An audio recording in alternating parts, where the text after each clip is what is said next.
Bonjour à tous. On va revenir dans le mode de la concentration.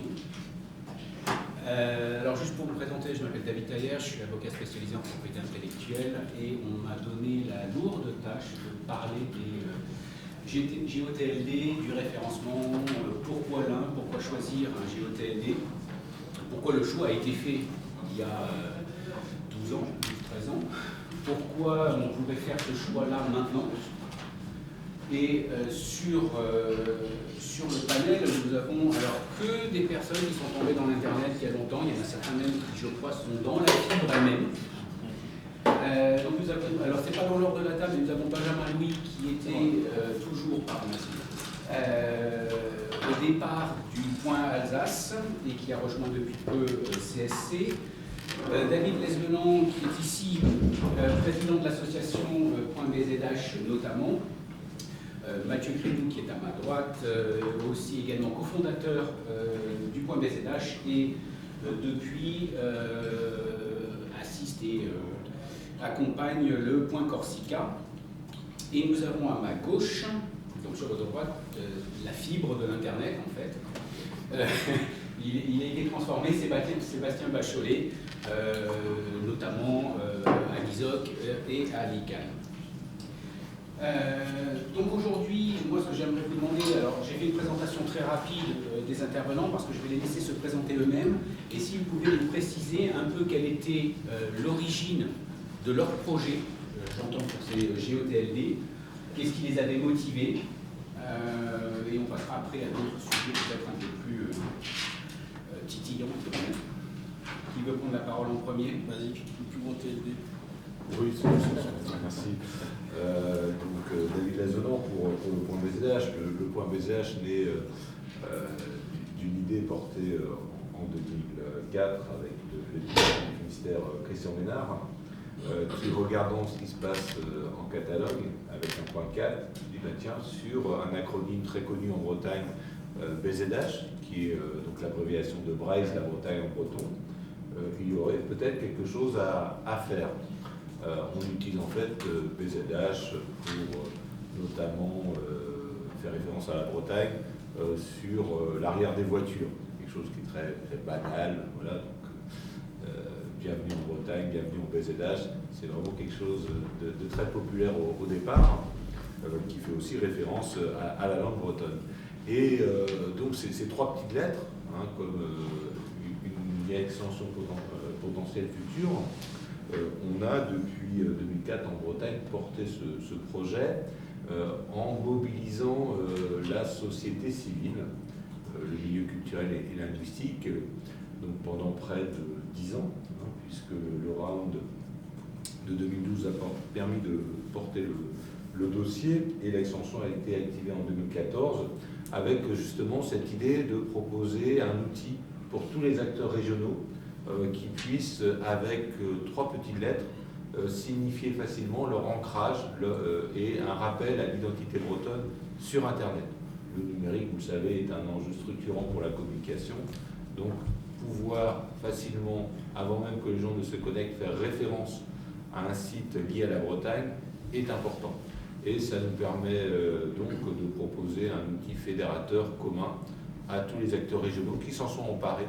Hein, donc, à l'image de la région Bretagne, hein, dont le site est en .bzh, donc bretagne.bzh, on a aujourd'hui une foultitude d'entreprises, d'associations qui communiquent en .bzh. Ça va du Stade Brestois 29, dont on a eu le plaisir l'année dernière d'accompagner en Ligue des Champions, hein, donc montrant ainsi qu'on peut communiquer avec une extension qui rappelle l'ancrage à un niveau international, comme des réseaux comme Produits en Bretagne, qui regroupent plus de 100 000 salariés. On est à 150 000 salariés en Bretagne, 500 entreprises qui sont parmi les plus importantes de Bretagne, qui utilisent cet outil fédérateur du Point BZH, comme bien sûr aussi d'autres événements comme le Festival interceltique à Lorient, qui communique en Point BZH, 1 million de participants chaque été, ou des réseaux comme le réseau T1, le réseau Kendler, qui fédère aussi les acteurs de l'agriculture. Donc tout ça pour montrer la diversité du Point BZH et sa capacité aussi donc a proposé donc un outil commun et qui permet aussi à des entreprises, je pense notamment aux lunettes Naoned, de jouer d'interpeller, alors qu'elles sont sur un marché très concurrentiel. Qu'est-ce qui distingue une lunette d'une autre? C'est le savoir-faire, la fabrication, l'origine. Et pour eux notamment, ils évoquent très facilement le point BZH parce que ça leur permet d'accrocher aussi au point de vue marketing, d'avoir une attention particulière et de pouvoir ensuite dérouler leur récit, qui est d'expliquer que leurs lunettes sont faites à partir des algues de Bretagne. Voilà. Pardon, j'étais un peu long, mais non, vous savez, je suis passionné par mon sujet. Non, mais tu fais de la politique, qu'est-ce que je te dis? On savait. Voilà, donc Benjamin, moi j'ai effectivement, un peu comme David, j'ai initié le projet Point Alsace dans les années 2011, les premières discussions, même c'est un petit peu avant, avec la région, la région Alsace, parce que vous savez, la région Alsace n'existe plus. Maintenant c'est la région Grand Est, ce qui a causé certains désagréments au lancement du Point Alsace, évidemment. Bon, il y a beaucoup de similarités avec ce qu'a dit David dans les volontés de la collectivité publique de s'engager dans un projet comme ça.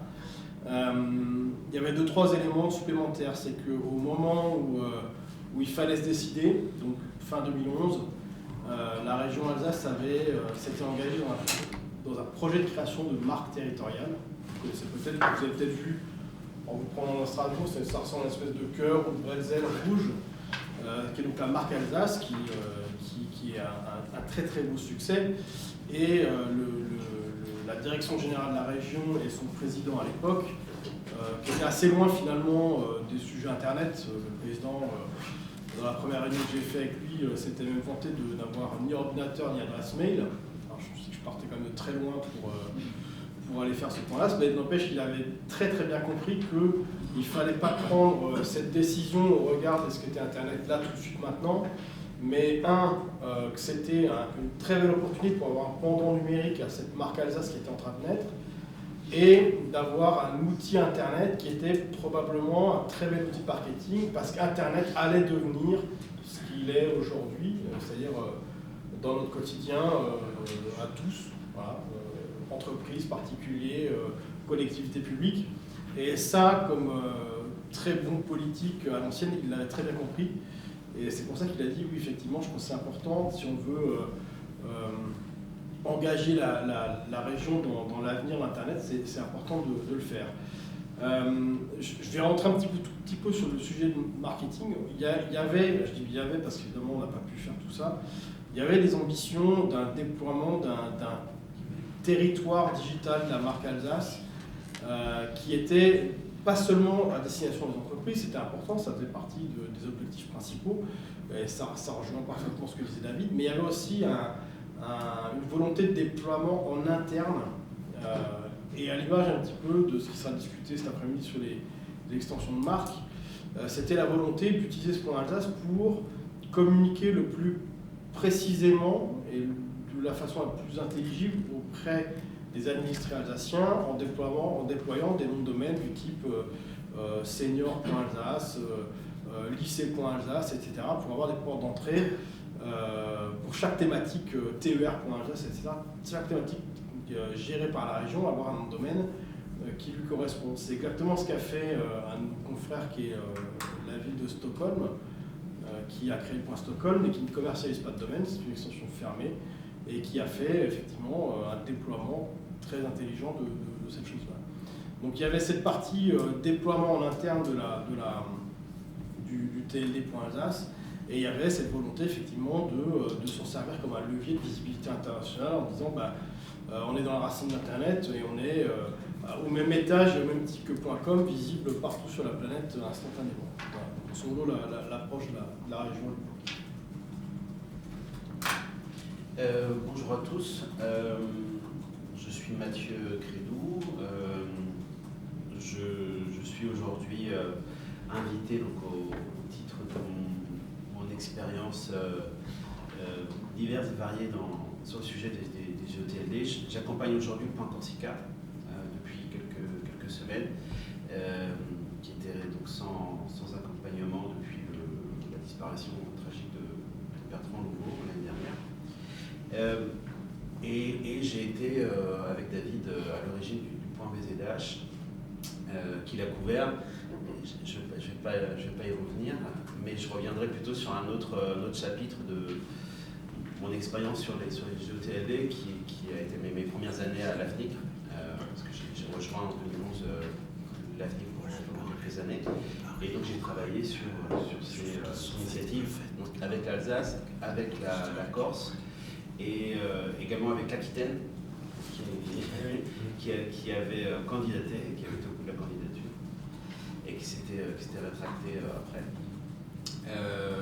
Et pour aussi parler de, comme on a la chance d'avoir Werner autour de la table, des initiatives qui à l'époque nous avaient inspiré avec la Bretagne. Donc on avait vu le succès du point 4, qui était dans un premier round avant que ça s'appelle des rounds. Et on a eu la chance donc, de travailler avec Core à l'époque qui était vraiment moteur sur le sujet et de se réunir avec d'autres régions européennes, notamment espagnoles, donc avec les Galiciens, les Basques. Et on avait pu comme ça avoir et donc un premier groupe qui s'est formé et donc qui a inspiré ensuite les collectivités comme l'Alsace, comme la Corse de se lancer dans ce projet. C'est vraiment intéressant ce que tu as dit, Benjamin, parce que cet aspect marketing est vraiment très fort. Il y a un pendant aussi, c'est la capacité à unir des projets numériques dans les territoires, notamment pour les collectivités qui veulent porter des projets de développement du numérique, de sensibilisation, etc. Et ces extensions, c'est un outil merveilleux, mais qui est encore sous-exploité parce que mal compris, difficile à appréhender pour des collectivités, difficile à appréhender pour les acteurs régionaux, et beaucoup de bruit autour du nom de domaine qui ne facilite pas en fait l'éducation, l'explication de l'intérêt. Donc après on va y revenir, mais je pense qu'aujourd'hui un des enjeux c'est ils n'ont pas tout donné encore ces extensions. Je pense qu'il y a encore vraiment beaucoup de potentiel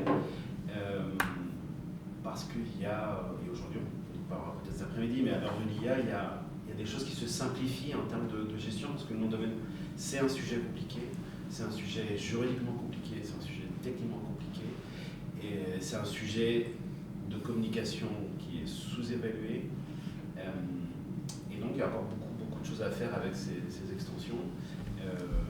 Et à l'heure de débat sur la souveraineté, de se réapproprier des outils, je pense que les extensions géographiques sont un outil merveilleux pour pouvoir se réapproprier en fait la technologie et l'internet de manière générale. Et amener aussi une couche de sécurité finalement, parce que c'était un petit peu l'objectif sur le point là, c'était c'est l'objectif. On va appeler ça plutôt un prérequis, c'est-à-dire qu'au moment où on a démarré, j'ai eu une discussion d'aparté à quelqu'un qui m'a dit on ne veut pas d'emmerde. Hein. Voilà. Donc, grosso modo, ne faites pas en sorte qu'on se retrouve dans une des journaux avec des dérapages, des contenus illicites, des trucs comme ça. Alors évidemment, on avait anticipé ça dans la rédaction de la candidature et dans les règles d'usage du point Alsace. Et c'est vrai que quand on regarde les extensions géographiques, je pense à peu près toutes, même au-delà des frontières françaises, on a des extensions qui sont plutôt reconnues, qui sont bien gérées, qui ont des niveaux d'abus qui sont extrêmement faibles. Et donc je rebondis sur ce niveau d'abus extrêmement faible, voire nul. C'est qu'on a la possibilité, avec ça, du coup, d'établir une relation un peu plus profonde et un peu plus sécurisante pour l'usager, ou l'administrer, comme vous voulez, en lui disant, bah voilà, à partir du moment où vous arrivez sur quelque chose qui finit en point Alsace, en point BZH, qui est un service administratif, vous avez une probabilité qui est immense que vous soyez bien face à la collectivité. Voilà. Parce que le registre va veiller à ce qu'il n'y ait pas quelqu'un à l'autre bout de la planète qui dépose, je ne sais pas, carte grise.bzh ou carte grise.alsace Et donc, on essaye au maximum de contrôler ce qui se passe dans le registre et d'établir une relation avec le plus haut niveau de confiance qui soit. Et je pense que ça fait partie des sujets qui étaient prévus. Sébastien, peut-être que tu peux nous décrire quelques autres extensions GOTLD dont tu as pu avoir à connaître. Et je dirais après, je rajoute directement à toi la question suivante, c'est que j'ai bien noté, et nous l'avons tous noté, la partie identité, se rapprocher d'un territoire, d'un périmètre. Est-ce que c'est quelque part le choix d'un GOTLD? Alors je l'ai entendu pour le point Alsace, mais peut-être pas aller jusqu'au bout, pas encore à maturité, cette notion d'une extension qui serait plus un choix marketing pour dire j'y vais ou j'y vais pas. Alors, d'abord, puisque tu m'as traité de vieille fibre... C'est parce que j'ai pas dit vieille, j'ai dit que tu faisais partie de la fibre. C'est pas la même chose. Mes amis africains m'appellent le dinosaure, mais comme ils aiment bien aussi que je palabre avec eux, certains autres m'appellent le baobab, donc voilà, mais... On va pas savoir. C'était pour la longévité de l'arbre. Voilà. Ah, pardon, je n'avais pas compris. C'est ça, il y avait certaines personnes qui ont l'esprit mal tourné. On revient discuter sous l'arbre. Bon.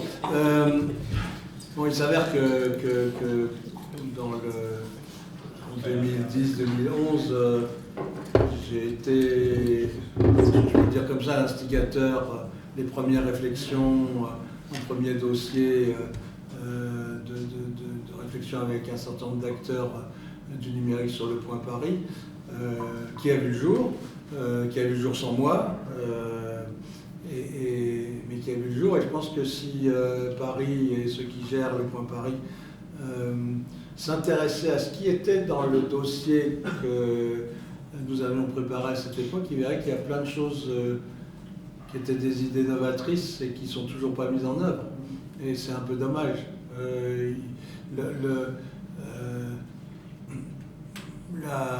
Paris est aussi département et donc il a en charge les collèges. Comment est-ce qu'on utilise le point Paris pour aider les collégiens et leurs enseignants à mieux appréhender l'Internet? Point Paris pourrait être un bon outil. Et puis Paris pourrait être aussi utilisé dans le Grand Paris, pas seulement dans le Petit Paris. Et donc il y a autour de ça plein de choses. Mais il a vu le jour. Il n'est pas le plus grand GOTLD en France, alors qu'il devrait l'être, non pas parce qu'il est le meilleur, mais parce qu'il y a quand même plusieurs millions d'habitants à Paris et dans le Grand Paris, et donc la zone de chalandise est plus importante que les autres GOTLD en France, mais tant mieux pour ceux qui fonctionnent bien, et tant pis pour ceux qui n'ont pas pris ce chemin-là. L'AFNIC me taperait sur les doigts quand ils vont m'entendre, et puis peut-être Paris un jour, mais je trouve que c'est dommage. Le deuxième sur lequel j'ai travaillé, c'est celui-là. Ah ouais. Mais le point Bourgogne, mais il n'a jamais vu le jour, parce que les politiques n'ont rien compris à la chose. Alors d'autres ont mieux travaillé avec les politiques que nous n'avons été capables. En fait, il y a une bisbille entre le président et le vice-président de la région Bourgogne, et donc c'est tombé dans les limbes, alors que je suis intimement persuadé qu'un point Bourgogne, un point Bordeaux, avec le point Alsace et éventuellement un point Champagne, aurait aidé à diminuer la frustration qui a eu lieu autour du point vin et du point wine, parce que chacun aurait eu sa marque et on n'avait plus besoin du point vin et du point wine, on pouvait le faire sous la marque de chacune de ces régions viticoles. Voilà, je pense que la suite, c'est que malheureusement les régions des Noirs allongent, donc c'est un peu compliqué en France. Les départements n'ont pas les moyens aujourd'hui, j'espère qu'il y en aura, hein, mais j'ai l'impression qu'il y a un vrai problème de moyens pour les départements de se lancer là-dedans. Donc est-ce que des grandes villes françaises vont y aller? Ce serait bien. Mais voilà, on est dans une situation où on n'est plus dans la situation de 2012, où il fallait être pionnier, mais on est dans une situation économique détestable et ça ne va pas aider à la situation. Je ne trempe plus du tout dans les recherches de dossiers, donc je ne sais pas ce qui se passe sur le dossier. L'autre chose que je voulais dire, c'est que quand le programme a été lancé, j'étais membre du board de l'ICANN et donc j'étais un de ceux qui ont voté pour le lancement du programme de 2012. Donc si vous avez droit à ça, c'est une voix parmi 16 qui a compté pour le lancement du programme. Maintenant, pour répondre à ta deuxième question, je crois que l'avantage des GOTLD, c'est d'une part, comme les trois intervenants avant moi l'ont expliqué, c'est géré de façon, je dirais, familiale ou artisanale, mais de façon très positive, c'est-à-dire que c'est bon, c'est bien, et ça ne crée pas de risque supplémentaire. Et ça répond à des besoins de visibilité locale. Je suis contre toutes les discussions sur la souveraineté, parce que je pense que l'Internet doit être un outil mondial. Mais un outil mondial ne veut pas dire un outil sans reconnaissance d'où on vient, d'où on est. Et donc, un point Alsace, un point BZH, un point Corsica, un point Paris, un point 4, sont des outils pour être reconnus où on est au niveau mondial. Et donc, non à la souveraineté, mais où est la reconnaissance locale. Merci. Merci Sébastien, mais alors excusez-moi, je ne veux pas vous couper la parole avant que vous ne la preniez, c'est rebondir sur le terme que j'ai entendu, ces zones de chalandise. Alors en regardant un peu, j'ai croisé un menuiserie.bzh, donc un générique, sur un point BZH. Donc quand on parle de zone de chalandise, est-ce que nécessairement dans le choix de la création de l'extension initialement, avait pu être imaginée une zone de chalandise de ce type-là? C'est un peu comme on avait au tout départ sur le point Paris, de faire des, entre guillemets, des premiums, puisque c'en est, en générique, et donc d'avoir d'une partie cette zone de chalandise, donc un choix marketing, parce qu'on cherche, quand bien même on était pionnier, et derrière, est-ce que ça a pu aider, ou est-ce que ça va aider, ou est-ce que ça a eu un impact sur le référencement? Comme ça, je vous pointe un peu, si je peux dire ça comme ça, sur cette double entrée, en fait, de l'identité, et d'autre part, pourquoi pas, parce que c'est toi, Benjamin, qui évoquait, c'est pas quelqu'un à 15 000 km qui va prendre un point Alsace, et j'allais dire, et pourquoi pas? Et peut-être qu'il y a des exemples, en fait, sur l'une de vos extensions, où il y a des sociétés étrangères qui prendraient le point BZH, justement, ou le point Alsace. Ou le point Corsica, excuse-moi, je ne voudrais pas le manquer, celui-là. Merci David. Questions effectivement multiples. Sur la zone de chalandise, pour faire écho à Sébastien, pour nous elle est mondiale. C'est-à-dire que c'est pas seulement, on va faire référence effectivement à la Bretagne, sa langue, sa culture, donc un territoire bien circonscrit, hein, donc en l'occurrence aux 5 départements bretons. Mais d'ailleurs, ça commence par là, la Bretagne historique, elle est plus large que la Bretagne administrative actuelle. Donc déjà, on a pensé, au-delà d'un champ géographique administratif, on a tout de suite pensé aux 5 départements bretons. Et ensuite, on a, comme d'autres régions, une diaspora, notamment en région parisienne, très large. Donc il s'agissait bien pour tout un chacun, chacune, de pouvoir montrer un point BZH, même s'il n'est pas en Bretagne. Donc la zone de chalandise, on la pense vraiment à l'échelle mondiale, et donc paradoxalement, on est plus ouvert par exemple qu'un point .fr qui travaille sur la zone Europe, donc pour les adresses des titulaires. Donc nous on réfléchit vraiment sur une échelle mondiale, en prenant effectivement ce lien, cet attachement. Hein, c'est une notion qu'on a défendue dans notre dossier de candidature, et je vous renvoie aux travaux du coup de Bruno Latour, hein, qui est un philosophe français qui a travaillé sur cette notion-là. L'attachement, c'est ce qui vous émeut. Et donc, on est sur la notion aussi d'affectif, d'émotion, d'attachement à un territoire ou à une langue et une culture. Et cette notion-là, elle est au-delà des critères géographiques. Donc, un marketing qui va aussi pouvoir se faire, évoquer un beau nom générique comme menuiserie.bzh, de jouer le jeu aussi en matière de non disponibles. C'est-à-dire que par rapport à des zones .fr, .com qui sont saturées, on a aujourd'hui, ça doit être en dessous de 6 ou 7 caractères en .com, il n'y a pas d'enregistrement possible, donc il faut créer de nouveaux noms. On a, nous, des gisements disponibles en 1, 2, 3 caractères pour proposer justement des noms intéressants, des noms génériques, et on est assez attaché justement à proposer ces noms-là au tarif standard, de manière à permettre justement à la communauté bretonne, aux titulaires, de s'emparer de beaux noms et de les valoriser. Donc c'est aussi important, et c'est une communication qu'on porte aussi auprès des titulaires, de dire à chaque fois que vous enregistrez un beau nom en point de BZH, ça valorise toute la communauté. Je finis juste sur le référencement, effectivement. Ce qui est important pour nous, je sais que Benjamin aussi l'a évoqué tout à l'heure, c'est avoir de nouveaux noms, mais aussi quelque chose de cohérent et qui soit sécurisé. Et donc le référencement, il va aussi, ou en tout cas l'appétence pour enregistrer un point BZH, va aussi naître de la bonne réputation du domaine, où l'ICANN, les autorités en France et en Europe, viennent nous chercher aussi sur des zones qui sont sécurisées, propres, homogènes.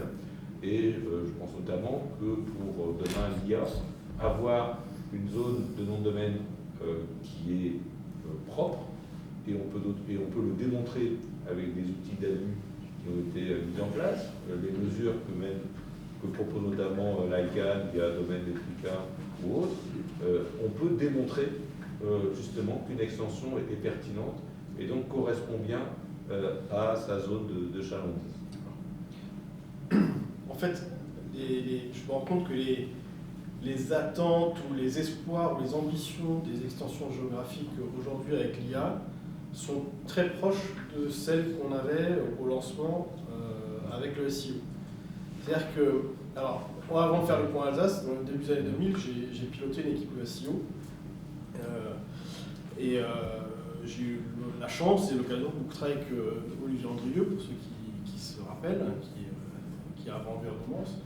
Et en fait, il y avait une hypothèse GeoTLD en disant, ben oui, c'est vrai que Google avait à l'époque une trajectoire où plus il avançait, plus il rendait un résultat sur une requête qui était la plus proche possible géographiquement. C'est-à-dire que si vous faisiez restaurant en étant ici, vous avez le restaurant qui est à côté de l'arrêt de tram, etc. Donc, plus on avançait, plus Google devenait pertinent dans un requête ultra locale. Et donc, la réflexion, c'était de dire, ça va être tout bénéf pour nous, parce que Google va comprendre que Alsace, c'est bien la zone Alsace, et que il va considérer que c'est plus pertinent de pousser un site en .alsace qu'un site en .com, par exemple, si c'est de la requête locale. Ça, c'était un peu le postulat de base et l'espoir, et qui est finalement assez proche de ce qu'on attend avec l'IA, en se disant, ils vont considérer qu'on est des zones très propres de confiance avec des contenus de qualité, donc il va considérer que la source est fiable et ils vont plus nous pousser. Bon, c'était un peu la même approche. Le résultat, c'est quoi? Le résultat, c'est que c'est vrai que alors, c'est très très compliqué de réussir à analyser ce que fait l'algo de Google avec des noms de domaine ou des extensions. Parce que, primo, il ne faut pas non plus raconter n'importe quoi. Sur la partie SEO, le nom de domaine, ça pèse pas grand-chose. Voilà. Si vous avez le meilleur nom de domaine, soi-disant meilleur nom de domaine, mais que vous faites des pages pourries où il n'y a pas d'attributs, il n'y a pas de balisage, il n'y a pas de trucs comme ça, ça ne sert à rien. Vous disparaissez, quel que soit le nom de domaine. Donc, c'est compliqué. Ensuite, essayer de dire on va comparer des noms de domaine, on va comparer des sites web. Alors, oui. Mais comparer deux sites web strictement identiques, c'est impossible. Parce que Google a considéré qu'il y a un qui est une duplication de l'autre. Et donc il va sanctionner celui qui considère être la copie. Voilà.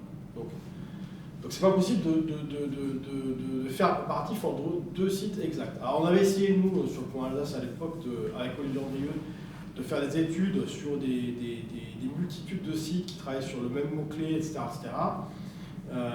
Donc on avait observé, en fait il s'était passé qu'on avait fait deux études de ce type-là, sur 2 ans, 3 ans.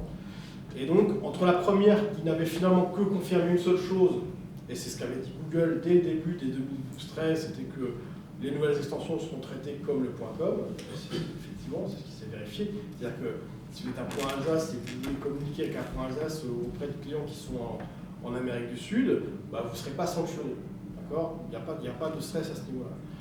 une contrepartie, il n'y a pas d'effet dopant sur le tout. Et ensuite, entre cette première étude et la deuxième, il y a eu un poste que j'ai cherché, parce que c'est une discussion qu'on a eue avec un client. J'ai cherché ce poste que j'avais enregistré. C'était un poste sur un blog de Google. Donc c'était un blog qui était à destination des webmasters et où ils avaient dit, ça peut être en 2016, bon, on va peut-être regarder pour les extensions type géographique s'il n'y a pas, si on ne va pas interpréter la chaîne de caractères. Alors c'est dire quoi interpréter la chaîne de caractères? C'est-à-dire que vous soyez .bike, .alsace ou .sexy, Google il s'en fout, ça ne veut rien dire, ça n'a pas de signification. Donc c'est pour ça qu'il disait je traite tout le monde comme .com. Après, il a commencé à dire qu'on va interpréter. Et c'est là qu'on s'est dit, ah, alors on a peut-être notre chance, parce qu'il va peut-être comprendre que .alsace, c'est .alsace.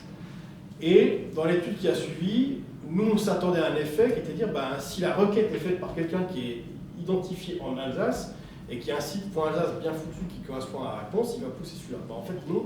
Ce qu'ils ont éventuellement identifié, c'est que sur la requête, si le mot-clé était recherché avec le mot conjointement Alsace, ça poussait un peu plus que le résultat du mot-clé sans le mot Alsace. Voilà. Donc c'est intéressant, mais c'est très compliqué de dire on va sauver le monde dans le référencement grâce aux extensions géographiques. Par contre, ce qui est clair, c'est qu'une extension, parce que c'est déjà arrivé dans l'histoire de Google, une extension sur laquelle il y a une quantité d'abus, de sites parking, de pages parking, etc. Là, par contre, je ne donne pas très cher l'extension. Et encore, Google on a sarclé quelques-uns il y a quelques semaines, où certains business se sont effondrés parce qu'ils ont dit maintenant, ça commence à suffire. Les sites qui sont des sites à low quality content. Voilà. Effectivement, il y a des ajustements qui, de toute manière, peuvent être bénéfiques pour les extensions propres, que ce soit des extensions .brand, qui sont effectivement ultra maîtrisées, ou des extensions graphiques, où il y a une attention particulière du registre sur les abus, sur l'ICANN, quelle que soit l'extension, l'ICANN nous contraint à monitorer nos abus, donc tout le monde le fait, mais il n'y a pas écrit vous monitorez et vous traitez, il y a écrit vous monitorez, d'accord? Mais nous, dans nos politiques d'enregistrement, on a défini qu'on allait monitorer puis on allait traiter le problème. Donc si abus il y a, généralement, en tout cas les extensions françaises, il y a un traitement immédiat de l'abus, il y a une espèce d'évaluation pour comprendre le type d'abus. Moi j'en ai eu sur le point Alsace, c'était les deux que j'ai eus, c'était des gens tout à fait légitimes qui avaient fait un emailing un peu mal calibré qui était passé en spam chez Gmail et chez Orange. Voilà. Donc c'est pas très violent. Donc, grosso modo, voilà un petit peu l'aspect SEO. Oui, je crois que le SEO, c'est pas forcément à rechercher. C'est là que Google va nous traiter pareil. En gros, l'extension, c'est pas grand-chose, et si c'est quelque chose, la conséquence, elle est petite. Donc c'est pas ce choix-là. Enfin, c'est pas. Il y aura un sujet, mais il faudra en discuter avec des vrais experts SEO, parce que je sais que c'est un débat chez les SEO. C'est sur les exact match domain. C'est-à-dire, par exemple, menuisier.bzh. Il y a encore beaucoup, il me semble, qui aujourd'hui disent les exact match ça marche. Donc ils vont aller chercher sur les points comme ça. Donc on peut se dire que sur un nom de domaine comme menuisier qui est associé à Alsace ou BZH, il y a un potentiel. Ça veut dire que l'internaute, quelque part, il écrit menuiserie BZH ou menuiserie Alsace, et donc en gros, il a qu'à mettre le point au milieu et il l'a, quoi. Exactement. Donc la recherche, elle sert à rien. Du coup, l'impact SEO sur un exact match il peut y avoir un effet. Je sens que tu es en train de trouver. Je sais que tu as un avis un peu. Non pas tranché, mais en tout cas pas forcément identique. Oui, non, c'est plus un retour d'expérience en fait. Ce thème du SEO en fait a pollué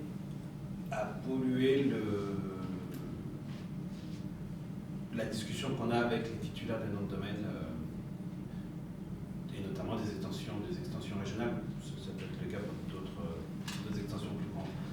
Parce que le bénéfice d'une extension géographique est réel dans la mesure où il y a une proximité.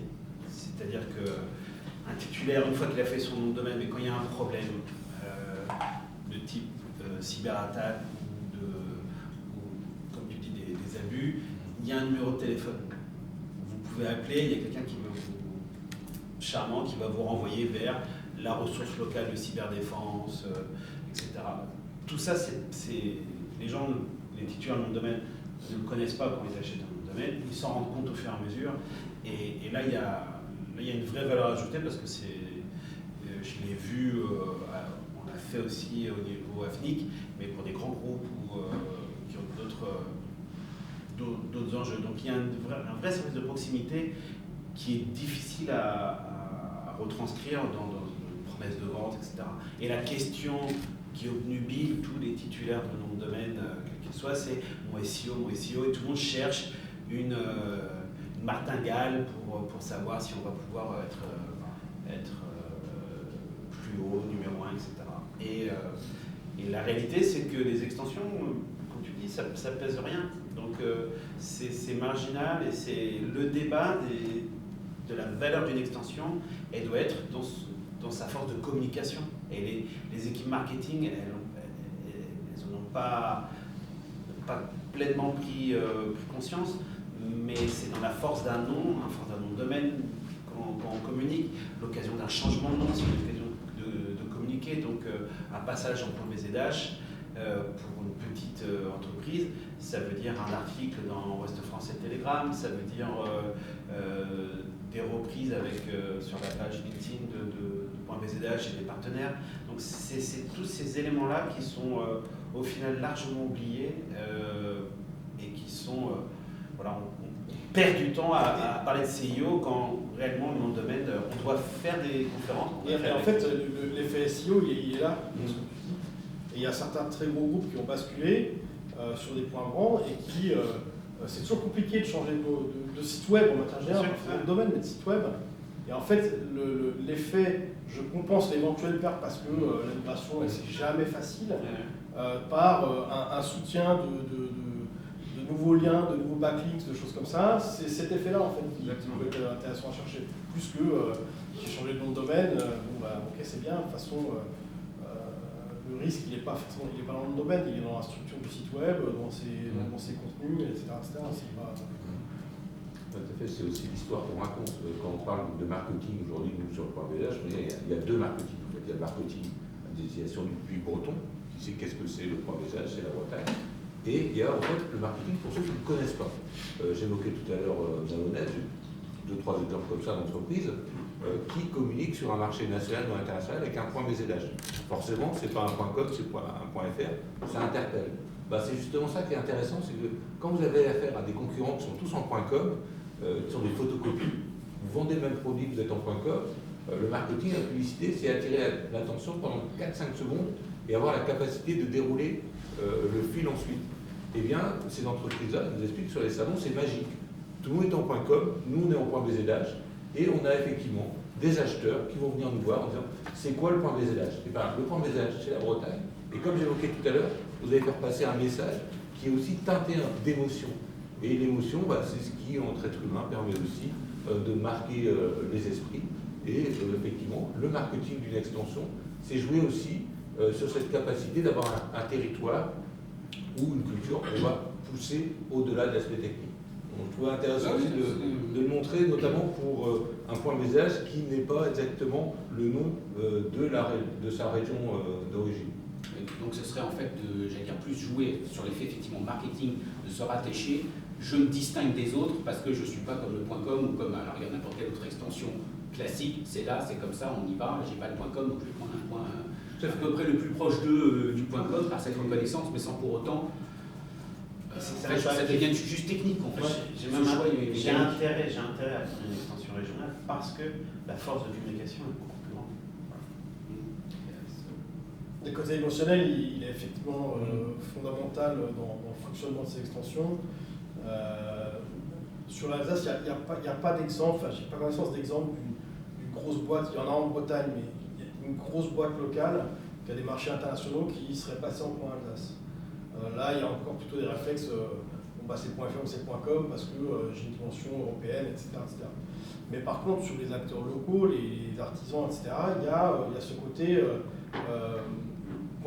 parce que c'est chez moi, c'est le sang qui coule dans mes veines, c'est ça, et parce que c'est mes clients et ils sont autour de moi, etc.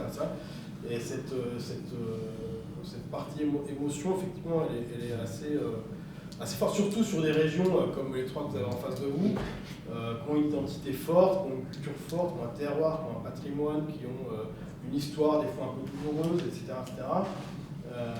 C'est sûr que tu parlais d'Aquitaine, la démarche d'Aquitaine était très très bonne, mais elle était complètement à l'opposé de la démarche que nous on avait. C'est-à-dire que c'était une démarche de dire personne ne nous connaît, personne, même les gens qui vivent sur place ne se revendiquent pas aquitains. Ils sont basques ou bordelais, mais ils sont pas aquitains. Et donc c'était d'essayer de tenter quelque chose pour que les gens se sentent un peu plus et une meilleure connaissance de ce territoire aquitain. Et la démarche était bonne aussi, elle se justifie. Et elle pourrait se justifier sur des grandes régions qui ont été créées il y a maintenant un peu plus de 10 ans et qui pour certaines ne remportent pas adhésion du public. Et je pense qu'on parlait de marketing. Alors évidemment, il y a un investissement, n'empêche, reprendre copier-coller du dossier point là, c'est faire un point grand est, et puis dire on va alimenter, on va ouvrir un espace numérique assez vaste où on va fournir à chaque lycée un nombre de domaines en point grand est, et donc une adresse mail en point grand est à chaque lycéen, et donc chaque parent il va se connecter tous les jours sur son interface en point grand est pour voir les notes de son gamin, etc. Et ensuite, idem avec certains, la partie train régional, etc. À la fin, on l'affirme la marque. On l'affirme et ça devient vraiment le quotidien. Et pas qu'un truc administratif qui est un peu loin. Alors c'est vrai que tu évoquais le fait que vous étiez des régions très entre guillemets particulières. Et sur le point Paris, est-ce que alors je sais bien que tu n'étais pas là, mais ta perception aujourd'hui du point Paris qui est certes local, qui a son périmètre, qui est certes aussi la capitale, et qui a une volonté de faire passer l'idée, depuis la nuit des temps, que Paris c'est la France et que Paris c'est toute la ville des Lumières, enfin c'est la ville de la France. Moi, je ne crois pas qu'ils aient vraiment compris que l'extension pouvait servir à éclairer leur message et que ça rendrait encore plus Paris le phare de la France. Je crois qu'ils ont vu ça comme un outil juridique de protection et puis un peu d'usage, mais pas grand-chose de plus. Alors, je n'ai pas trempé dedans depuis longtemps, mais je trouve que c'est compliqué d'avoir un point Paris aujourd'hui même. Et donc, et puis ils n'en ont pas fait un usage. Je veux dire, ce que vient de dire Benjamin, Paris aurait pu le faire, aurait dû le faire, en faire une marque. Aujourd'hui, même ceux qui étaient les pionniers dans l'usage des points Paris, oui, alors de temps en temps, je vois encore DLC Point Paris, parce que ça a été un des premiers à lancer, mais les autres, je ne suis pas sûr qu'il y en ait encore beaucoup où tu vois des affiches et tu as la marque Point Paris. Alors que, effectivement, ça aurait pu devenir les marques de luxe qui sont reconnues, oui, c'est la France, mais je veux dire, LVMH.Paris aurait pu faire sens. Comme Paris.LVMH aurait pu faire sens aussi, d'ailleurs. Mais c'est une autre discussion. Je pense qu'il y a... ça mériterait d'être réfléchi. Alors peut-être qu'avec la nouvelle municipalité, pas si nouvelle que ça d'ailleurs, oui, mais bon, les gens changent, donc on peut peut-être convaincre de nouvelles personnes de s'y intéresser, de regarder comment est-ce qu'on peut s'en servir réellement. Parce que ça a aussi un sens, ça a aussi un sens politique. Paris par rapport à la région Île-de-France, si Paris est le Grand Paris, si on utilise le point Paris pour Grand Paris, ça change aussi les relations avec les autres entités administratives. Donc ça a aussi un intérêt politique, mais aujourd'hui... Après, il y aura peut-être un appel d'air, en tout cas pour spécifiquement le point Paris, avec le nouveau round, où ils se disent peut-être qu'il y a que des gens viennent ou ne viennent pas, mais de se replonger sur le sujet et peut-être de repenser... Oui, tu sais, il n'y a pas eu d'appel d'air pour les Jeux Olympiques à Paris, donc quand il y a... Ça, il y avait de quoi... je crois toujours en l'humain, donc je me dis qu'il y a toujours une possibilité de... Tu as raison, crois en l'humain. Écoutez, merci infiniment. Je pense qu'on est pris un peu par le temps, mais je voudrais laisser quand même un peu la parole à la salle.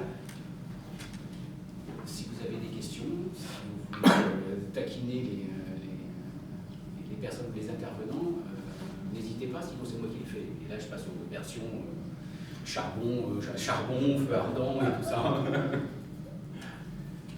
J'aurais trop de choses à dire, comme d'habitude, parce que Mais n'hésite pas, je suis toujours avec lui, plaisir. c'est pas très bavard, donc voilà. Et je trouve que Valérie, tu avais dit un truc pour le point Alsace qui est très vrai. Il n'y a pas vraiment d'adoption, je pense, en France, dans notre quotidien, des fameuses nouvelles régions, des nouveaux découpages. Enfin, on est tous, on parle tous de notre. Enfin, moi, je suis lorrain d'ailleurs, c'est pour ça qu'à chaque fois que je reviens ici, c'est quand même cool. Voilà, d'origine.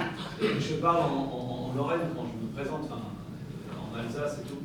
Et je crois que c'est un point fort, justement, pour. C'est pas rejeter le nouveau découpage, c'est que ce découpage-là, il est surtout économique et c'est tout le monde le sait, qu'on soit pour ou contre. Moi, je le trouve absurde parce que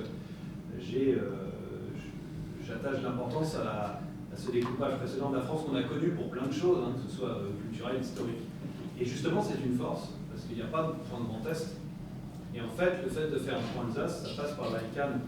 Alors, c'est bien et c'est pas bien, mais dans votre cas, c'est bien. Vous n'avez pas demandé la validation du pays, en fait. Le Grand Est, eux, ils doivent demander à la France, ça appartient à la France, cette nouvelle dénomination qui, en fait, on veut faire un point, si on faisait un point Lorraine, on demanderait notre avis à personne, sauf à l'ICANN, on est d'accord. Et donc, en fait, on pourrait l'imposer.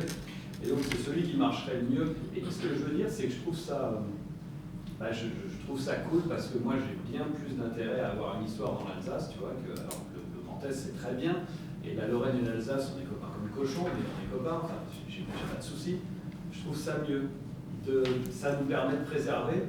Et j'en reviens à un point où tu disais, Sébastien, tu n'es pas trop sur le terme de la souveraineté auquel on entend généralement pour l'Internet. Moi, alors, je pense qu'on se rejoint, mais justement, je suis très pour la souveraineté. Dans la fois, je représente un point marque, c'est très différent aussi. Je pense que le terrain d'Internet doit absolument être accessible. C'est ça à tous. L'accessibilité est liée. Et comme il est numérique un système de pointeurs, on peut en rajouter autant qu'on veut, l'accessibilité sera la même. En gros, un point Alsace, ça ne perturbera jamais s'il y a un point Grand Est qui vient. On est d'accord, ça sera quelque chose en plus et qui ne perturbera pas un point com. C'est pour ça que dans les SEO et toutes ces choses-là, on le voit, tant qu'on a le web 1.0 des noms qui vit, plus le 2.0, il faut cohabiter de toute façon. Et nous, on a des sujets sur le point marque là-dessus. Et du coup, moi je trouve ça bien qu'il y ait de la souveraineté, parce que c'est pas de la souveraineté qui est péjorative, c'est ça que je voulais dire, Sébastien. Je sais peut-être que tu ne sais pas dans ce sens-là, mais c'est qu'elle ne vient pas abîmer le reste à partir du moment où un GeoTLD et un brand TLD, c'est un petit peu pareil, vous l'avez très bien défini, on crée quelque chose en plus qui est identifié. Et en fait, libre aux gens d'y aller, pas pour un point marque, puisqu'on est complètement privé, on a juste une visibilité publique. Sinon, un point marque, c'est complètement privé.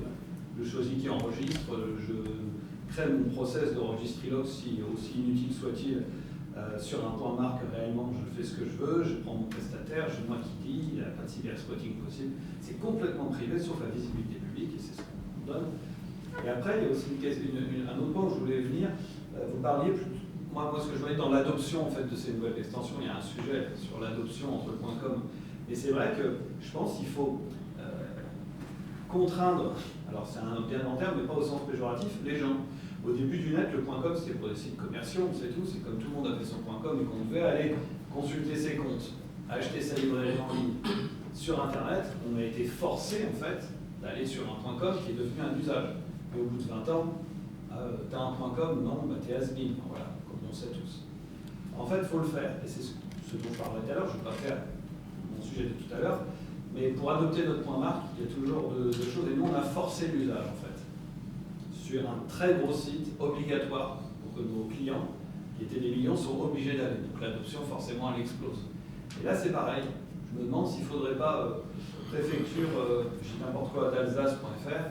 J'ai rien contre la FNIC qui a tout à fait son territoire très bien identifié, mais là, maintenant, il y a préfecture.alsace et c'est tout. Et c'est tout. Il n'y a que des redirections. C'est un exemple. À mettre en place, je mesure parfaitement étant encore dans le truc, ce que ça implique. Je parle d'un idéal, je n'ai pas d'idée. Mais préfecture.alsace, c'est tout. Il y a ça, c'est un exemple, encore une fois.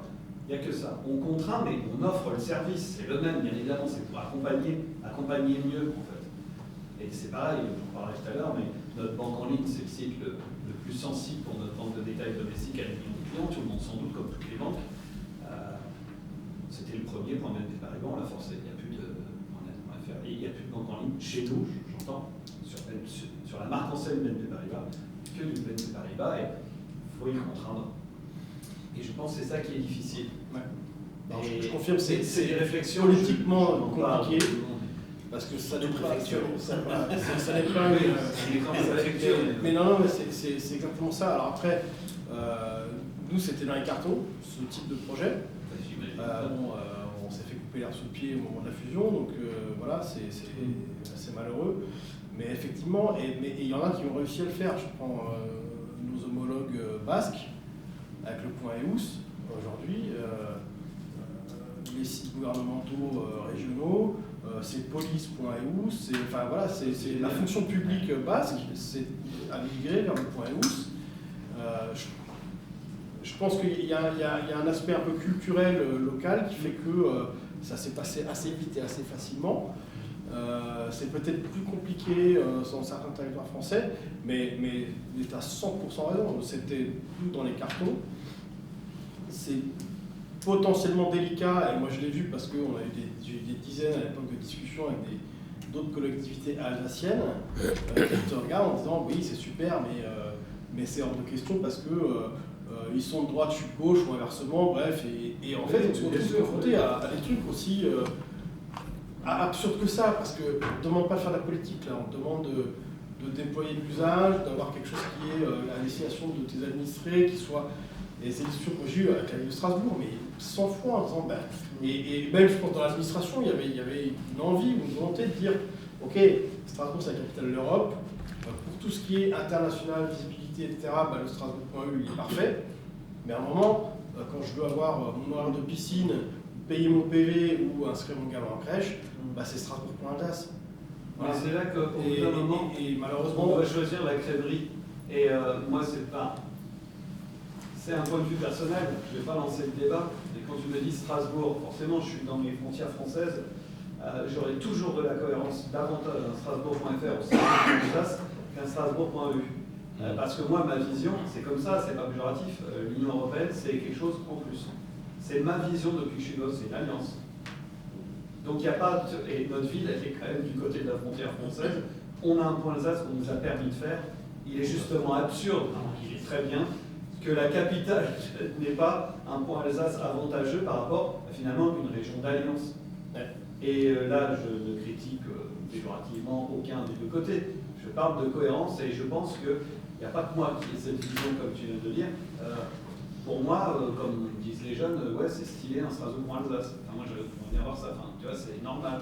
Avec Catherine, ça sera peut-être l'occasion de rêver. Peut-être. J'ai discuté avec elle plusieurs fois ces dernières années. Tu sais, justement, tu disais aussi, et ça je le vois, on est un peu opposés ou ennemis, et en fait, je pense que dès qu'on monte d'un niveau, on est tous alliés. Moi, je suis lorrain, donc, comme je viens de le dire, c'est pour ceux qui n'avaient pas repéré. Voici mon égalité, je vous dirai les défauts après. Et forcément, chez nous, c'est Metz-Nancy, c'est le combat quand on était gosse à l'école, ils avaient la grosse piscine, pas nous, mais nous, on avait ça, donc voilà, Metz-Nancy. Mais dès qu'on parle de la Lorraine, Metz-Nancy, on est comme ça. Et franchement, ça. Ah ouais, on est lorrain, c'est bien, c'est un pote, etc. Et en fait, l'Alsace-Lorraine, c'est un peu pareil. L'Alsace-Lorraine, bon voilà. Bien sûr, on mange mieux chez nous que chez vous, mais. Mais en fait, dès qu'on parle, effectivement, là pour le coup, de Grand Est ou de France, ou à chaque fois de l'Est, je sais qu'on est unis comme ça aussi. Et dès qu'on monte d'un niveau, c'est ça. En fait, les partis politiques, c'est pareil. Au lieu qu'il y ait. Enfin, moi, je pense qu'il serait bien d'avoir un parti socialiste pour Alsace, RPR, enfin, je ne sais plus, parce que c'est très démangé. Depuis 10 ans, je ne sais pas si les gens connaissent réellement le nom de nos vraies structures politiques, le nom, c'est quand même. Les RPR, etc.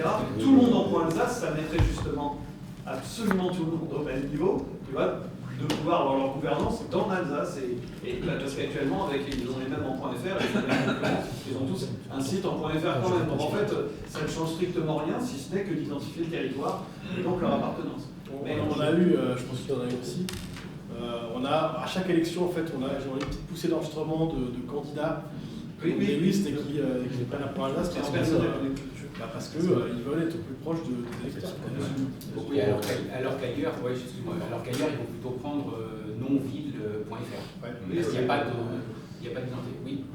Alors moi, en fait, je trouvais vachement intéressant que Sébastien, tu expliquais tout à l'heure sur la souveraineté, et ce que toi tu expliques aussi sur la souveraineté. Et du coup, je me dis, merde, est-ce que je suis plutôt team Baobab ou plutôt team. Lorraine. Ah, Lorraine, jamais, hein, sinon je te remis. Hein. Et en fait, regarde. Et en fait, quand on les écoute, ben, ils ont tous les deux raison. Bien sûr. Et en fait, moi, il y a une interview que j'ai écoutée plusieurs fois, c'est l'interview de la patronne d'Orange. Et en fait, je pense qu'elle a remis l'église au village sur le sujet de la souveraineté. Et en fait, elle dit très simplement qu'en fait, la souveraineté, c'est juste le fait de pouvoir avoir le choix. Et en fait, ces choix en fait, sont motivés par des impératifs qui sont propres à chacun. Tu as une vision, et je pense qu'effectivement, quand on est un établissement bancaire, on va forcément dans une direction qui n'est pas forcément la même que la tienne. Et en fait, je pense que c'est simplement guidé par des choix, en fait. Et il y aura du sens derrière, et je pense qu'on en revient à ça, finalement. C'est-à-dire que derrière chacune des extensions dont vous parlez, ce que vous essayez de faire, c'est donner du sens, finalement, au sujet, du sens pour Google, mais aussi du sens pour les utilisateurs, les clients, les internautes finaux. Quoi. Et en fait, je pense que le débat sur la souveraineté, c'est juste un débat de pouvoir avoir le choix. Et il faut pouvoir avoir le choix, il faut pouvoir opter pour des solutions en fonction d'un certain nombre de besoins qui sont différents pour chacun, qu'on soit Corsica, qu'on soit à la ECAN, qu'on soit une banque dans le cabinet d'avocat. Justement, ce que tu disais, c'est dans les types d'extensions. Il y en a 3 types à peu près. On a des points marques, les géographiques qui soient des villes autres, et on a les génériques, qui en fait ont un intérêt business à vendre, sinon ils ne vivent pas. C'est complètement une autre philosophie. Point BNP Paribas, on ne va pas vendre notre crédit point BNP Paribas, ça n'a aucun sens, on détruit notre marque et la souveraineté qu'on en fait. Et quand on est privé, il faut qu'on soit souverain sur le net si on veut aller de bout en bout. Parce qu'encore une fois, je le redis, je ne dis pas que ça ne marche pas bien, encore une fois, on a fait SSL, on est bien d'accord, ce que je dis à chaque fois, c'était chiffrer une connexion. Hein. Bon. Si un cybersquatter chinois, j'ai rien contre les Chinois, c'est qu'ils sont 80% à cybersquatter les noms de nos secteurs d'activité, il crée quelque chose en BNP Paribas, il fait SSL gratuit avec Let's Encrypt dont l'autorité certifiante est dans nos certificats, il reproduit un logo très bien, Madame Michu elle passe, elle est certifiée, elle a le cadenas sur un vrai SSL, hein, sur un site BNP Paribas qui est en .com par un chinois qu'elle ne voit pas, elle se fait avoir. Et donc c'est pour ça que cette souveraineté, nous, un point BNP Paribas, c'est en dehors, on a la réponse à la deuxième question, est-ce que je chiffre ce dont je parle, oui. Maintenant, est-ce que je sais où je vais? Parce que SSL n'a jamais permis de savoir où on allait, on est d'accord. Donc là, par le système des noms, oui, BNP Paribas est chiffré. Les limites, les geeks vont me tomber dessus, mais on pourrait même enlever SSL dès l'instant qu'on est sur un point BNP Paribas, on sait où on va finalement. S'il n'y a pas de différenciation au problème de la connexion, on est d'accord qu'au moins on y est. Bon, il ne faut pas le faire non plus, mais donc on a résolu ces deux choses-là. Et du coup, quand la ECAN a lancé le programme, et Sébastien, peut-être que tu te souviendras, moi j'avais lu ce premier article-là, c'était, oui, mais il faut rééquilibrer le namespace mondial. Il n'y a plus bientôt plus de .com, ces choses-là, il n'y a pas assez d'extensions, on a des demandes, c'est un Internet intéressant. Là, le but de ces extensions, c'est équilibrer le namespace. Les régions, c'est top, encore une fois, c'est une clé qu'on met en plus dans le porte-clés. Ça ne casse rien. Les points marques, c'est pareil, c'est pas parce que j'ai un point marque. Mais très sincèrement, il y a eu des arbitrages faits sur des points marques parce qu'ils avaient des numéros. Et il me semble que TF1 n'a pas pu l'avoir parce qu'ils avaient un numéro, on est d'accord dedans, et que dans le point, il fallait pas de numérique, mais que de l'alpha. Et bon, par contre, on a permis d'avoir tous les caractères chinois, etc., qui sont très bien. Hein. Mais pourquoi pas un numéro qui met tout le monde d'accord, puisqu'il est présent en arabe, en cyrillique, en latin, bon, voilà. Et donc, ils n'ont pas pu avoir ça. Par contre, à côté, dans les GTLD, c'est là qu'on s'y perd. Tu vois ce que tu disais, bon, on s'y perd complet. Par contre, on a un point picture, point pitch, point photo, point photographique, et là, par contre, ça gêne personne. Et je suis désolé, on est d'accord que ça, c'est diluer le trafic et ça ne profite pas, comme nous on disait. Un point Alsace, bah, il est clair, il ne gêne personne. Il ne gêne pas le point Auvergne, il ne gêne pas le point BNP Paribas. Point BNP Paribas, il ne gêne pas le Crédit Agricole et tout ça. D'ailleurs, c'est ce que je dirais tout à l'heure. Moi, je suis pour que mes confrères, que je ne vois pas comme concurrents, que tout le monde au plus vite, et les grosses boîtes, aient un point marque, puisque c'est notre meilleure arme contre le cybersquatting. Si j'ai le temps, j'expliquerai juste ma vision en 3 minutes là-dessus tout à l'heure. Donc moi, je suis pour que tous mes confrères aient Juste sur les... C'est différent. J'avais deux choses à dire. Le premier, c'est que en plus, dans ta liste de noms de domaines possibles, il y a ceux qui ont un S et ceux qui n'ont pas de S. Et cela, nous, on ne l'entend pas, alors qu'en anglais, ça s'entend. Et sur la souveraineté, je dirais le choix, oui, ce qui est important, c'est qu'on ne nous casse pas la souveraineté pour nous dire qu'il faut qu'on ferme notre frontière. Et donc, c'est qu'on reste ouvert, que chacun puisse faire son business, oui, mais que la France, l'Europe, les États-Unis ou qui veut, en disant « je veux être souverain, je veux décider de ce qui se passe sur mon réseau », le réseau Internet est un réseau mondial, il doit rester ouvert. C'est exactement l'impression que ça donne. Je veux dire, en ce moment, tout ce qu'on entend donne cette impression de on va vers la fragmentation et tout le monde va se replier sur. Tu sais, c'est toujours pareil. Dans tous les contextes humains, enfin, ça c'est mon avis. Et dans tous les. Plus on veut faire du. En fait, des fois, le mieux est l'ennemi du bien. Et tout le temps. Je suis désolé, on le voit quand même généralement. On va être super ouvert, Internet. Pas dans le sens où tu le dis, Sébastien, mais on va être. Il a tout le monde, chacun fait sa brique et tout. Ok, bah, quand il a tout le monde, bah, tout le monde décide. Et puis, bah, la Chine ou la Russie a juste le mauvais type. Je ne juge pas. Ils ferment ce qu'ils veulent, ils filtrent. Oui ou non. Par contre, personne ne peut lui dire la Chine, tu peux, non. Bon, on va te couper des serveurs, parce qu'on avait des problèmes aussi au début avec RGPD quand c'était mis en place. La Chine a verrouillé beaucoup de choses. Il y a des entreprises qui ont été dessus pour récupérer des domaines ou les faire valoir simplement. Bon, c'était compliqué. Ils ont dit RGPD, on ne sait pas le gérer ou plus. Personne s'est branché devant la Chine en disant tu vas faire ça, on va t'interdire d'enregistrer les .fr, puisqu'ils enregistraient quand même des .fr de chez eux. Et je me mets à la place de la FNIC, ils n'allaient pas les couper, ils leur ont dit sinon c'est la guerre mondiale. Donc en fait, personne ne fait rien, on est d'accord. En plus c'est ouvert. Donc au bout d'un moment, dans ce monde d'ouverture, si on ne peut rien faire et on n'embête pas, créons des choses en plus, qui sont les privés ou les régions dont vous parliez. Après, moi je me pose juste une question, je finirai là-dessus, pour ce territoire national, moi je trouve ça génial, les régions, les villes, tout ça, c'est cool. Et au bout d'un moment, s'il y a des régions partout, notre .fr va servir toujours, mais moins. On est d'accord, puisque les gens qui veulent utiliser le .fr pour s'identifier, s'ils trouvent l'identification est justement unique en Alsace, je prends l'Alsace, ils vont partir de .fr. .fr, il a une mission, enfin son mandat n'est pas, j'imagine, enfin il faut que ça marche, mais pas de faire du pognon, donc c'est pas malsain. La FNIC, c'est pas comme, je prends un exemple au hasard, hein, complètement au hasard, je fais un point best, j'ai le meilleur business de la planète, personne ne veut y aller, et voilà, lui il doit vendre.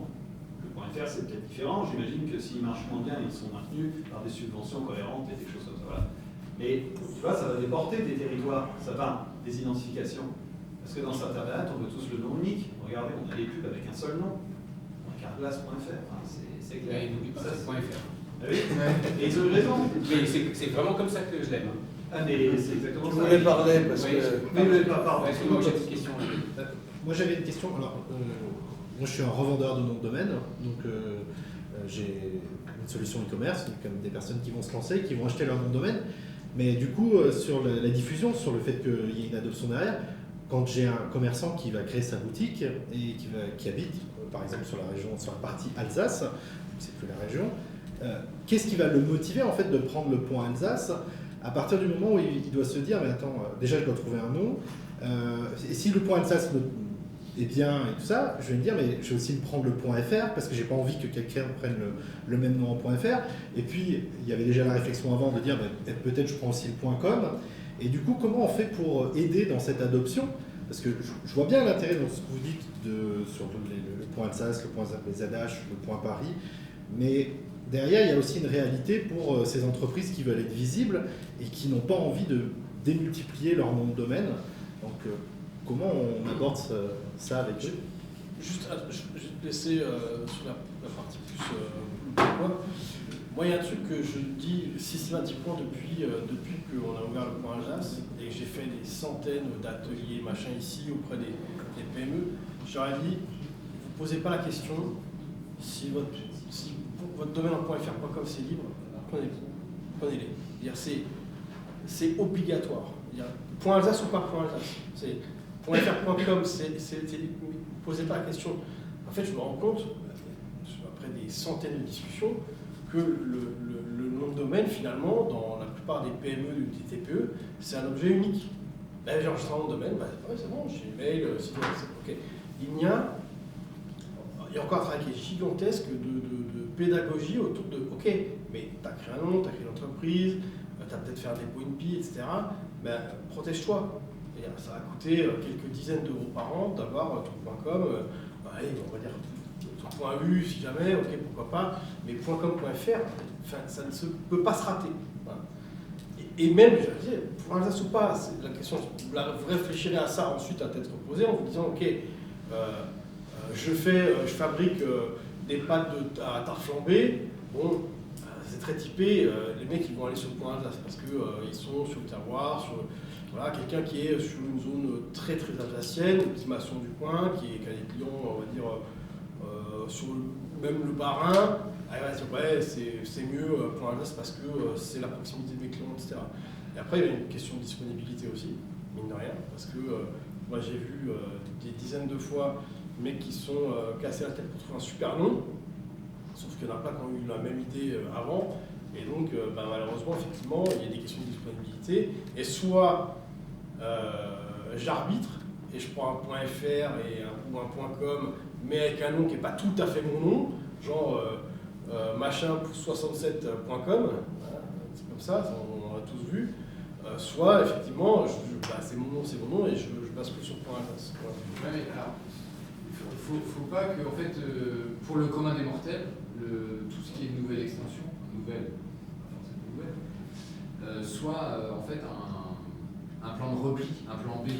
Et en fait, le souci, c'est ça, c'est-à-dire qu'on reste sur l'ultra-domination du .com, on en parlait tout à l'heure, à tort ou à raison, d'ailleurs, parce qu'en fait, c'est tout simplement des habitudes de consommation. Complètement. Et on a beaucoup, là, vous parlez beaucoup d'offres, et c'est super, il faut penser à la demande de l'utilisateur final. Lui, par défaut, il ne va pas vers .com parce que ça fait 25 ans qu'il entend .com et qu'il a l'impression qu'il est mondial comme ça. C'est comme quand quelqu'un vient voir un avocat en lui disant je veux déposer une marque mondialement. Ça n'existe pas en fait, mec. Donc faut que tu choisisses ce qui va pour toi, à la fois dans tes activités, dans ta territorialité. Donc je crois que dans le discours que vous portez tous, il y a ce côté, c'est une offre alternative, c'est pas une offre de repli.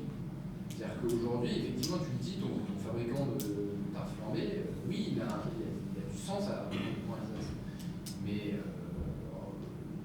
j'aime pas trop le discours de dire va sur du point Alsace parce que ton com et ton FR, même avec une très belle marque qui est pris. Tu peux vraiment construire une histoire. Et moi, des gens avec qui j'ai jamais parlé, mais le projet il me fascine depuis toujours, c'est les gens qui avaient le point .ch et qui sont partis sur le point Suisse.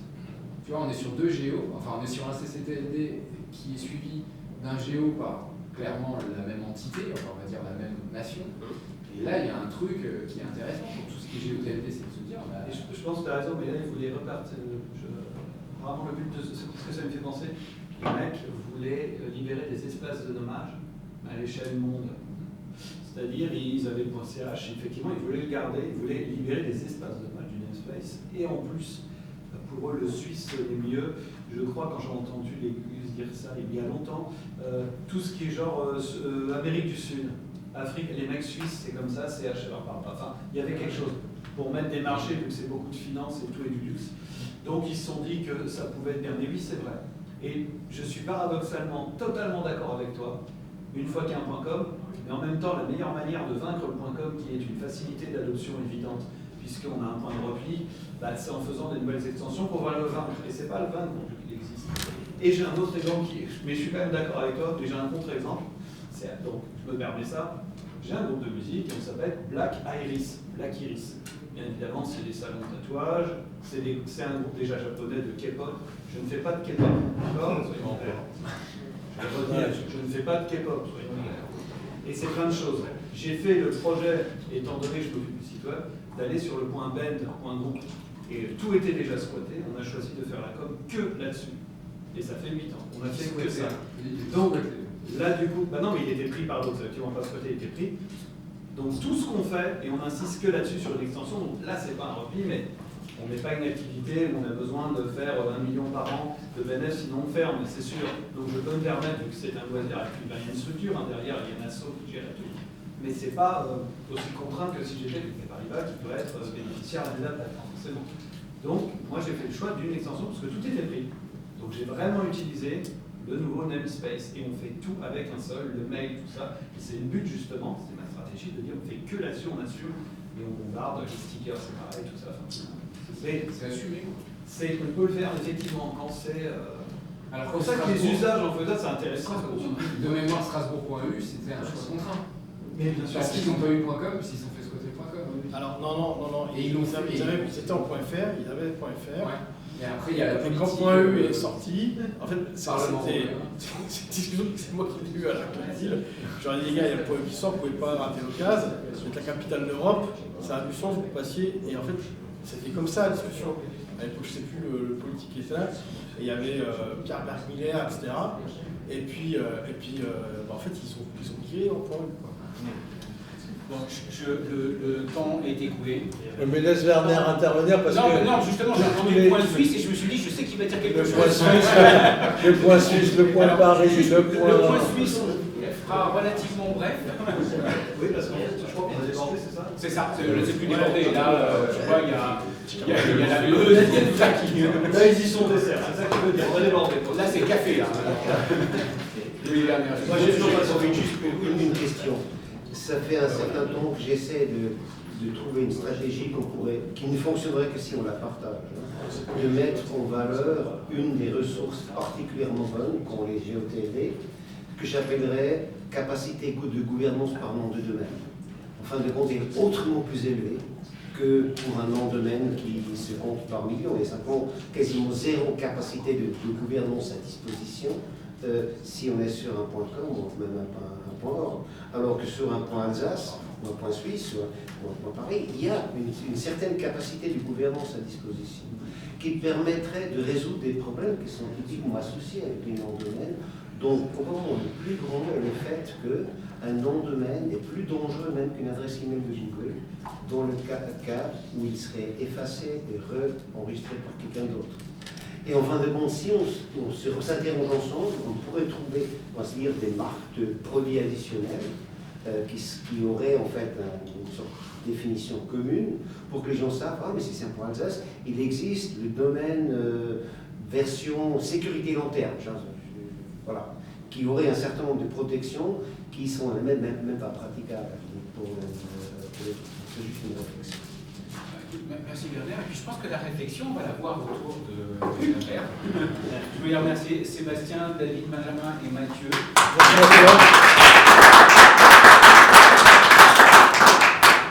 Merci à toi. Merci David. Tu l'as comme ça, notre séance. C'est vrai. Tu étais là-dessus, on est là-dessus, tu vois, Je sais pas. c'est David faire. Je vais essayer de te dire, laisse que Ouais. Bon, bah, comme ça, on peut manger ensemble.